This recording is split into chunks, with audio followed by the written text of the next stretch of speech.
ഇന്നലത്തെ സുപ്രഭാതത്തിൽ കാണാം പ്രവാചക പിറവിയുടെ 1.5 സഹസ്രാബ്ദത്തെ വരവേൽക്കാനൊരുങ്ങി ലോകം എന്ന് പറഞ്ഞ് അതിൻ്റെ ഒരു പിന്നെ ഔദ്യോഗികമായ ഉദ്ഘാടനമൊക്കെ ഇന്നലെ എന്ത് ചെയ്തു, പിന്നെ അതിൻ്റെ ഉത്തരവാദിത്തപ്പെട്ട ആളുകൾ നിർവഹിച്ചു കഴിഞ്ഞു. എല്ലാ സമസ്തക്കാരും ഉണ്ട്. എല്ലാവരും ഉണ്ട്.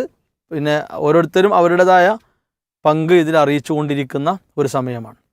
അപ്പോൾ എന്തായിരുന്നാലും നമുക്ക് ഇത്തരം ആളുകളുടെ ഈ പ്രവർത്തനങ്ങൾ കാണുമ്പോൾ ഇപ്പോൾ പൊതുവെ ഈ വ്യവസായ മേഖലയുടെ പ്രകൃതം എന്ന് പറഞ്ഞാൽ അതെങ്ങനെ മുന്നോട്ട് പോകുന്നുണ്ടാവും.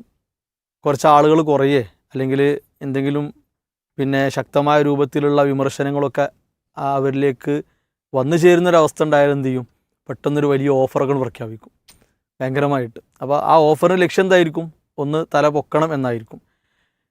എന്ന പോലെ മതവാണിഭം നടത്തുന്ന ആളുകൾ അവരുടെ ചൂഷണങ്ങൾ അല്ലെങ്കിൽ അവരുണ്ടാക്കിയ കാര്യങ്ങൾ സമൂഹത്തിലേക്ക് ഇറക്കണമെങ്കിൽ ഈ നിലക്കുള്ള കുറേ കാര്യങ്ങളുമായിട്ട് വരും.